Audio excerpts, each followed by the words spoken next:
एक समय की बात है। एक संपन्न किसान के घर जुड़वा संतानें पैदा हुईं। एक पुत्र कर्मवीर और एक पुत्री कमला। समय बीतता गया और थोड़े बड़े हुए तो भाई बहन में बहुत गहरा प्यार था। भाई बहन के लिए मरता और बहन भाई के लिए, और दोनों भाई बहन एक दूसरे की बिना कहीं रह नहीं पाते थे। समय बीतता गया और दोनों विवाह योग्य हुए तो किसान ने अपनी बेटी कमला का विवाह एक अमीर व्यापारी के बेटे से कर दिया। बेटी विदा हो गई, लेकिन किसान को अपने बेटे के विवाह की चिंता सताने लगी। कुछ समय बाद किसान गंभीर बीमारी से ग्रसित हो गया। कर्मवीर ने पिता के इलाज में अपनी सारी संपत्ति लगा दी, लेकिन कोई लाभ नहीं हुआ। एक दिन किसान ने बेटे को बुलाया और कहा, पुत्र, कुछ बातें हमारे बस में नहीं होती। तुम्हें अब अपने भविष्य की चिंता करनी चाहिए। किसान ने बेटे का विवाह एक साधारण लड़की से करवा दिया और कुछ समय बाद संसार से विदा हो गया। अब कर्मवीर के पास कुछ भी नहीं बचा था। मजबूरी में वह अपनी पत्नी के साथ गांव के बाहर एक झोपड़ी बनाकर मजदूरी करने लगा। उधर कमला अपने अमीर ससुराल में ऐशो आराम से रहने लगी। जब उसे अपने भाई की दुर्दशा के बारे में पता चला तो उसने उससे दूरी बना ली। उसे डर था कि यदि कर्मवीर उसके घर आया तो समाज में उसकी बदनामी होगी। इसीलिए न तो उसने भाई को बुलाया और न ही कभी मिलने गई। समय बीतता गया। कुछ वर्षों बाद कमला के बेटे का विवाह तय हुआ, लेकिन उसने अपने भाई को बुलाना जरूरी नहीं समझा। जब कर्मवीर को यह पता चला तो उसने खुशी खुशी अपनी पत्नी को बताया कि उसकी बहन के बेटे की शादी हो रही है। पत्नी सुशीला भी खुश हो गई और बोली, चलो इसी बहाने ननद से मिल लूंगी और उनका घर देखूंगी। लेकिन फिर उसने पूछा, क्या ननद ने हमें निमंत्रण भेजा है? कर्मवीर यह सुनकर चुप रह गया। फिर वह अपनी पत्नी से कहता है, नेवता तो नहीं आया है, पर मुझे दूसरों के द्वारा खबर मिली है कि हमारे भांजे की शादी है। लेकिन इससे क्या फर्क पड़ता है, आखिर वह है तो हमारी बहन का ही बेटा। तब सुशीला अपने पति से कहती है, बात तो आपकी सही है कि आपके भांजे की शादी है, लेकिन बिना निमंत्रण के ननद के घर जाना उचित नहीं है और आपके लिए भी वहां जाना सही नहीं होगा। कर्मवीर अपनी पत्नी को समझाता है, प्रिय, कमला के ससुराल वाले बड़े आदमी हैं, उन्हें हमारी याद नहीं रही होगी, या फिर हो सकता है कि उन्होंने हमें नेवता भिजवाया हो लेकिन वह हमारे पास तक नहीं पहुंचा हो। इसलिए प्रिय, तुम किसी भी प्रकार की चिंता मत करो, करके मेरे साथ बहन के घर चलो। अपने पति की इन बातों को सुनकर सुशीला कहने लगती है, हे स्वामी, यदि आप जाना चाहते हो तो जा सकते हो, लेकिन बिना निमंत्रण के मैं नहीं जाऊंगी। तब पत्नी के मुख से ऐसी बातें सुनकर कर्मवीर कहता है, ठीक है, यदि तुम्हारी यही इच्छा है तो तुम बच्चों के साथ घर पर ही रहो। मैं अकेला कमला की ससुराल के लिए चला जाता हूं। यदि ऐसे में मैं भी नहीं गया तो मेरी बहन देवरानी और जेठानी उसे ताना मारें और कहेंगी कि खर्चा ना हो जाए, इसीलिए तेरा भाई नहीं आया। इतना कहकर कर्मवीर घर के अंदर से बाहर चला जाता है। कर्मवीर बहुत ही गरीब हो चुका था। उसके पास भांजे के लिए वस्त्र खरीदने के पैसे नहीं थे, इसीलिए वह किसी से पैसे उधार लेता है और उन पैसों से अपनी बहन कमला और अपने बहनोई के लिए सुंदर वस्त्र खरीदता है और उन कपड़ों को लेकर अपनी बहन की ससुराल के लिए निकल पड़ता है। पैदल चलते चलते कर्मवीर को सुबह से शाम हो जाती है। तब कहीं जाकर वह अपनी बहन के दरवाजे पर पहुंचता है और दरवाजे के एक किनारे जाकर खड़ा हो जाता है। बेचारा दरवाजे पर ही खड़े होकर अपनी बहन के आने का इंतजार करता है। तभी कमला की जेठानी की नजर कर्मवीर पर पड़ जाती है और वह उसे पहचान लेती है। कर्मवीर को देखने के बाद कमला की जेठानी जाकर कमला को बताती है, हे कमला, आज तेरा भाई तेरे घर आया है, वह तेरे दरवाजे पर खड़ा है। जब कमला अपनी जेठानी के मुख से यह बातें सुनती है तो वह उससे पूछने लगती है, हे बहन, यदि तुमने मेरे भाई को मेरे द्वार पर खड़ा देखा है तो मुझे यह बताओ कि वह किस हालत में आया है और उसने कैसे कपड़े पहने हैं। उसकी जेठानी कहती है, तुम्हारा भाई फटे पुराने वस्त्र पहनकर कर्मवीर अपनी बहन के घर के बाहर खड़ा था, यह सोचकर कि वर्षों बाद वह अपनी बहन से मिलेगा। जब कमला को खबर मिली कि उसका भाई दरवाजे पर खड़ा है तो वह नाराज हो गई और किसी की नजरों में आए बिना चुपचाप बाहर निकली। जैसे ही कर्मवीर ने अपनी बहन को देखा, उसकी आंखें खुशी से छलक उठीं। उसे देखकर वह भावुक हो गया, लेकिन कमला ने उसे तुरंत अंदर खींच लिया और सबसे अंदर वाले कमरे में ले जाकर बोली, बताओ, किसने तुम्हें बुलाया? कर्मवीर मुस्कुराया और बोला, बहन, तुमने भले ही मुझे भूल गया, लेकिन मुझे किसी और से पता चला कि मेरे भांजे की शादी है, इसलिए मैं तुम्हारे लिए और भांजे के लिए कुछ उपहार लेकर आया हूं। कमला गुस्से में बोली, भाई, तुम्हें इस तरह बेइज्जती करवाने के लिए यहां नहीं आना चाहिए था। फटे पुराने कपड़ों में चले आए, तुम्हें मेरी इज्जत का ख्याल रखना चाहिए था। खुद की इज्जत नहीं तो कम से कम मेरी तो सोची होती। कमला के कठोर शब्द सुनकर कर्मवीर का दिल टूट गया। उसने झुककर बहन के पैर पकड़ लिए और बोला, मुझे माफ कर दो बहन, मेरा इरादा तुम्हें शर्मिंदा करने का नहीं था। मैं बस तुम्हारे बेटे की शादी में शामिल होने और तुम्हारे लिए कुछ लाने आया था। अगर मुझे पहले से पता होता कि मेरे आने से तुम्हें इतना दुख होगा तो मैं कभी यहां नहीं आता।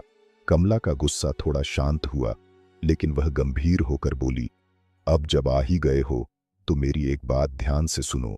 जब तक शादी खत्म नहीं हो जाती तुम इस कमरे से बाहर नहीं निकलोगे। किसी ने तुम्हें देख लिया तो मेरी इज्जत मिट्टी में मिल जाएगी। कर्मवीर ने सिर झुका लिया और बोला, जैसा तुम कहो बहन। कमला आगे बोली, भोजन की चिंता मत करना, मैं खुद कमरे में थाली रख जाऊंगी। जब शादी पूरी हो जाए तो तुम चुपचाप पिछवाड़े के दरवाजे से चले जाना। कर्मवीर ने दर्द भरी मुस्कान के साथ सिर हिला दिया। मैं आज रात को ही तुम्हारे घर से अपने गांव के लिए निकल जाऊंगा, मगर मेरी तुमसे एक विनती है कि मैं तुम्हारे और जीजा जी के लिए जो कपड़े लाया हूं तुम उन्हें रख लो। मैं इन्हें तुम्हारे लिए बड़े प्यार से लाया हूं। तब कमला अपने भाई से कपड़े लेकर कमरे के बाहर चली जाती है और जाते समय बाहर से उस कमरे की कुंडी लगा देती है। कर्मवीर उस अंधेरे कमरे में बैठकर अपनी बहन के वापस आने का इंतजार करने लगता है। इधर तो कर्मवीर उस अंधेरे कमरे में बैठा हुआ अपनी बहन के लौटने का इंतजार कर रहा होता है कि मेरी बहन मेरे लिए भोजन लेकर लौटकर वापस आएगी, आज तो मुझे स्वादिष्ट भोजन खाने को मिलेगा। उधर वह निर्मोही बहन अपने भाई को उस कमरे में बंद करके अपने घरेलू कामकाज में लग जाती है और भाई को भूल जाती है। शादी के कामों में इतनी ज्यादा खो जाती है कि अब उसे याद ही नहीं रहता कि उसका भाई उस कमरे में बंद है और उसके लौटने का इंतजार कर रहा है। प्रिय समय बीतने के साथ साथ भूख और प्यास से कर्मवीर की हालत बिगड़ने लगती है। वह कमजोर पड़ने लगता है और घबराकर बहन को आवाज देता है, लेकिन उसकी पुकार कोई नहीं सुनता। 3 दिन तक वह उसी अंधेरे कमरे में तड़पता रहता है। इस दौरान उसे अपनी पत्नी और बच्चों की याद सताने लगती है। वह सोचता है, अगर मैं यहीं भूख से मर गया तो मेरे परिवार का क्या होगा, वे कैसे झेंगे। ये सोचते सोचते उसकी आंखें भारी होने लगती हैं और वह बेहोशी की कगार पर पहुंच जाता है। उधर कमला की जेठानी किसी काम से उस कमरे के पास से गुजर रही होती है। अचानक कर्मवीर को दरवाजे के बाहर पायल की आवाज सुनाई देती है। अपनी आखिरी ताकत जुटाकर वह दरवाजा जोर जोर से पीटने लगता है। आवाज सुनकर जेठानी ठिठक जाती है और चौंक कर दरवाजे की ओर बढ़ती है। जब वह दरवाजा खोलती है और अंदर रोहन को देखती है तो हैरान रह जाती है। वह तुरंत पूछती है, भाई, तुम यहां इस हाल में कैसे बंद हो गए। कर्मवीर चुप रहता है, लेकिन जब जेठानी दोबारा पूछती है तो वह सच्चाई छुपाने का फैसला करता है। वह हल्की हंसी के साथ कहता है, बहन, मैं आराम कर रहा था, लेकिन गलती से किसी ने बाहर से कुंडी लगा दी। अगर तुम नहीं आती तो शायद मैं यहीं दम तोड़ देता। इसके बाद वह चुपचाप घर के पिछले दरवाजे से निकल जाता है और अपनी झोपड़ी की ओर बढ़ने लगता है। 3 दिनों तक भूखा प्यासा रहने के कारण उसकी हालत बेहद खराब हो चुकी होती है। रास्ते में चलते चलते उसे चक्कर आने लगता है। उसकी नजरें धुंधली होने लगती हैं और जैसे ही वह गिरने वाला होता है तभी अचानक एक बूढ़ी माँ वहां आ जाती है। वह तेजी से आगे बढ़ती है और कर्मवीर को गिरने से पहले ही थाम लेती है। जिस बूढ़ी माँ की गोद में वह बेचारा कर्मवीर लेटा हुआ था, वह बूढ़ी माँ साक्षात देवी माँ थी।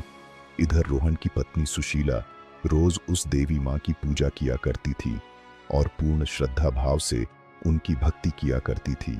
इसीलिए जब रोहन चक्कर खाकर गिरने वाला होता है तो उसी समय देवी प्रकट होकर रोहन को संभाल लेती हैं और उसका सिर अपनी गोद में रखकर उसे सुला लेती है।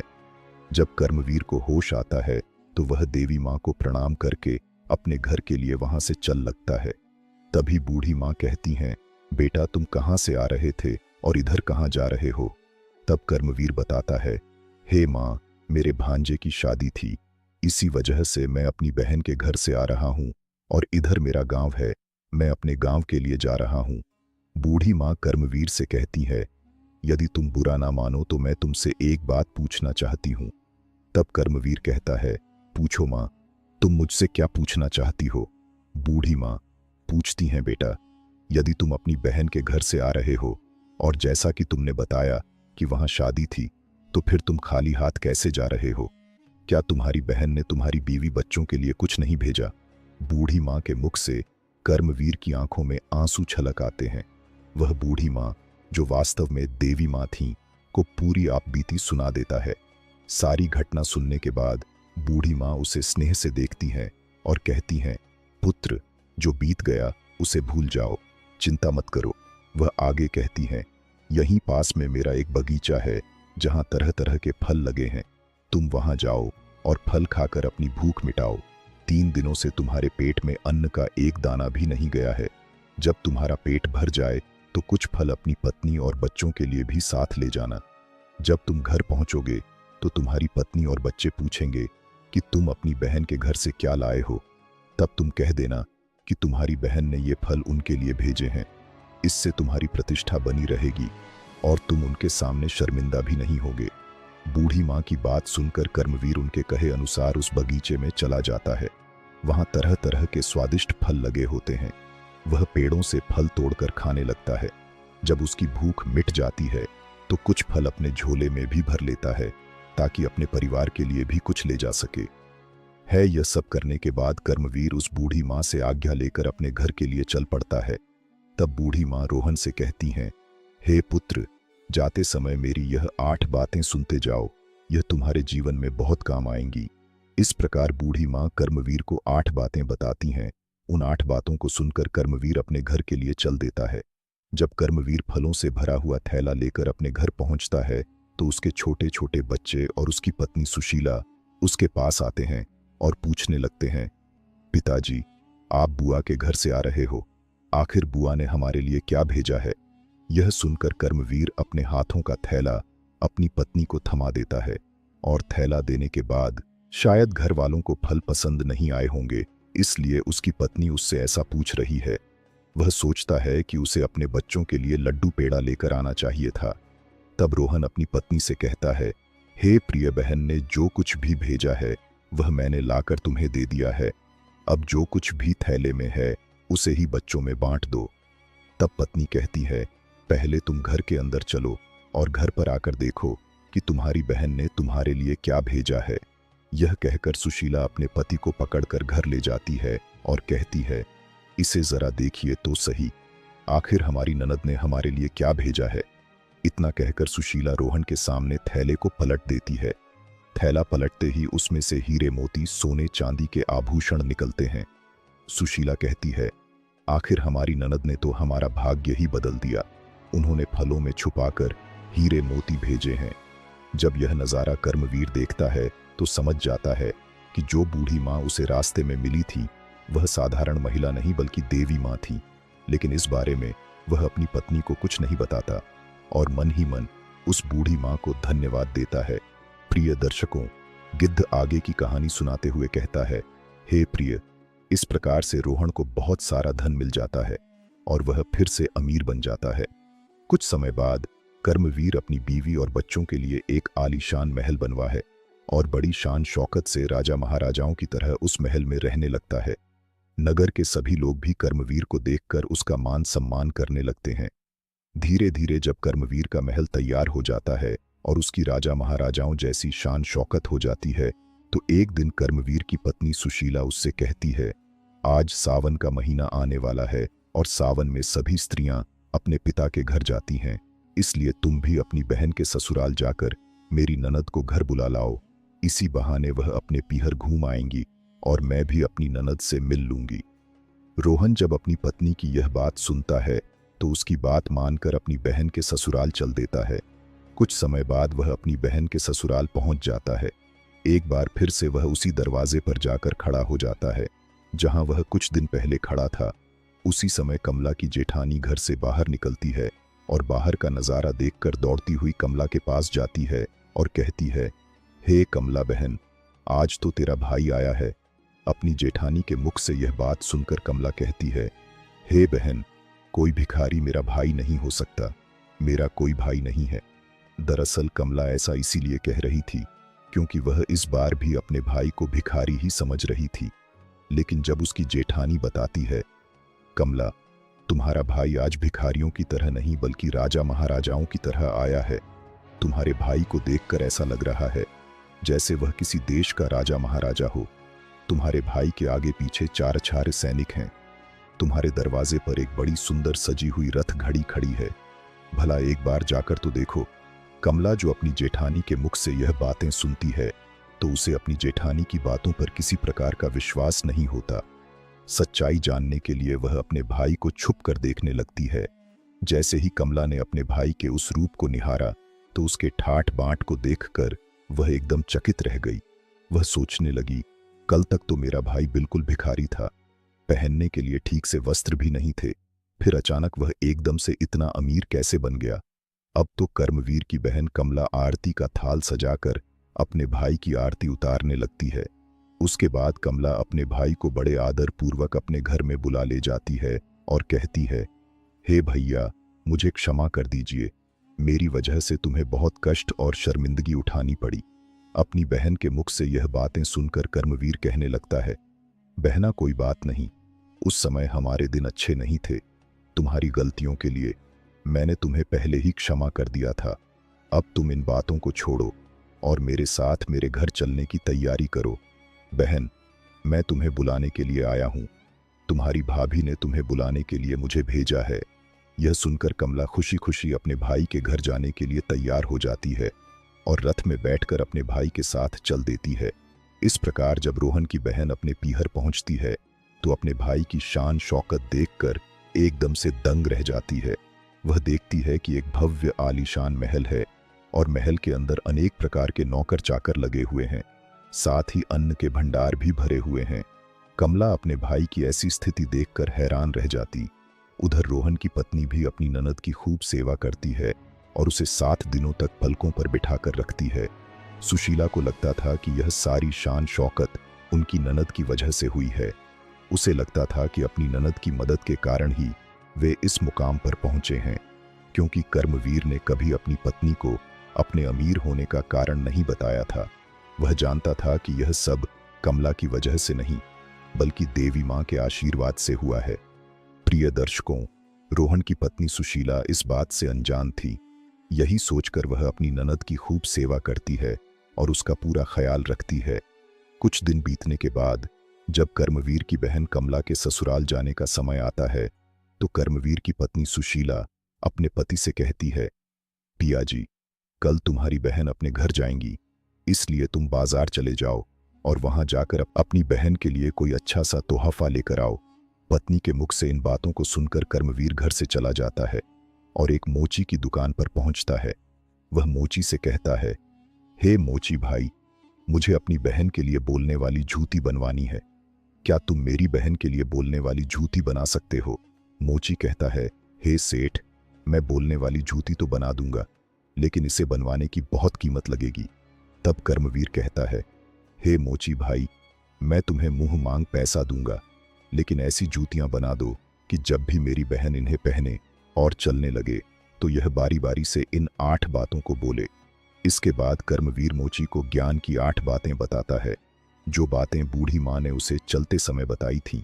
कर्मवीर मोची से कहता है, हे मोची भाई, अब मैं तुम्हें 8 ज्ञान की बातें मैं बताने जा रहा हूं। इस प्रकार कर्मवीर बारी बारी से वे बातें मोची को सुनाता है। पहली बात बता है, हे मानव, ज्ञान की बातें कहीं मत भूल, अज्ञानता निर्धनता का मोल है। दूसरी बात बताता है, जो व्यक्ति समय के भरोसे बैठा रहता है वह सदा गरीब रहता है, बिना काम किए उसका नसीब कभी नहीं बदलता। तीसरी बात बताता है, जो व्यक्ति आलस्य करता है वह सदा परिवर्तनहीन रहता है, जो कर्म नहीं करता वह स्वयं को दीन बना लेता है। चौथी बात बताता है, गरीबी से बड़ा कोई अभिशाप नहीं है, ज्ञान हासिल करके इसे दूर करो, दोष समय को मत दो और मजबूर मत बनो, कर्म साधना में जुट जाओ और गरीबी को दूर करो। पांचवी बात इस प्रकार बताता है, जो व्यक्ति कर्म नहीं करता और सदा नसीब को कोसता है, वह भाग्य के भरोसे बैठा रहता है और गरीब ही बना रहता है। छठी बात इस तरह बताता है, अज्ञानी व्यक्ति पर गरीबी हमेशा विजय प्राप्त करती है, लेकिन युद्ध में ज्ञान सदा हथियार बनता है। सातवीं बात इस प्रकार बताता है, हे मोची भाई, मेरी बहन जब 8वां कदम रखे तो जूतियां बस यही बात बोले। पैसों के बाजार में बदल गई तहजीब, धन दौलत से जुड़ रहे रिश्ते हुए गरीब कर्मवीर मोची से कहता है, हे मोची भाई, ऐसी 8 बातें बोलने वाली जूतियां बना दो। जब यह जूतियां बोलें और मेरी बहन इन बातों को सुनेगी तो उसे अपनी गलती का एहसास होगा कि उसे पैसों के घमंड में आकर अपने भाई का ऐसा अपमान नहीं करना चाहिए था। इस प्रकार कर्मवीर ने उस मोची से अपनी बहन के लिए हीरे मोतियों से जड़ी हुई सोने और चांदी की जूतियां बनवाई और उन जूतियां को ले जाकर अपनी बहन को उपहार स्वरूप दे दिया। कमला के हाथों में सोने चांदी की जूतियां देखकर उसका चेहरा खुशी से खिल उठता है। विदा लेकर वह अपने ससुराल लौटती है। वहां पहुंचते ही उसकी देवरानी और जेठानी पूछने लगती हैं, कमला, तुम्हारे भाई ने तुम्हें क्या उपहार दिया?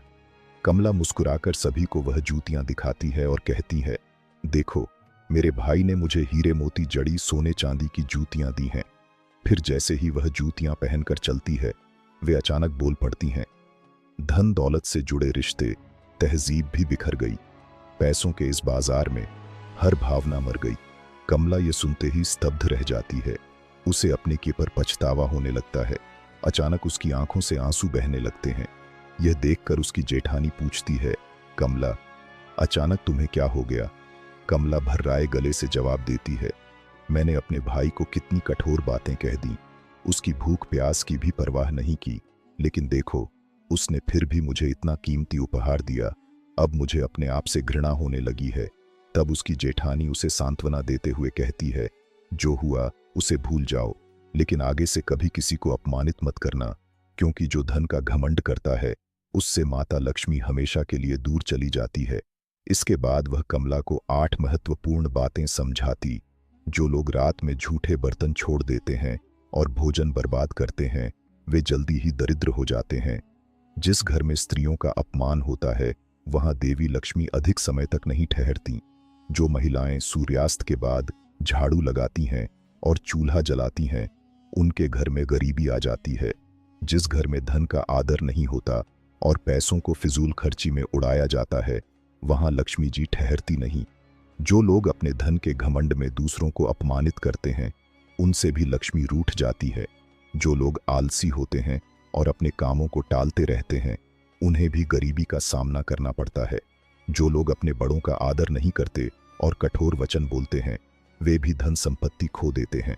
जो लोग अतिथियों और जरूरतमंदों का सम्मान नहीं करते, उन्हें भी लक्ष्मी त्याग देती है। मित्रों, इस कहानी से आपने क्या सीखा, हमें कमेंट में जरूर बताएं। मिलते हैं अगली कहानी में। वीडियो अच्छी लगी हो तो इसे लाइक करें और चैनल को सब्सक्राइब कर लें। साथ ही कमेंट में हर हर महादेव जरूर लिखें।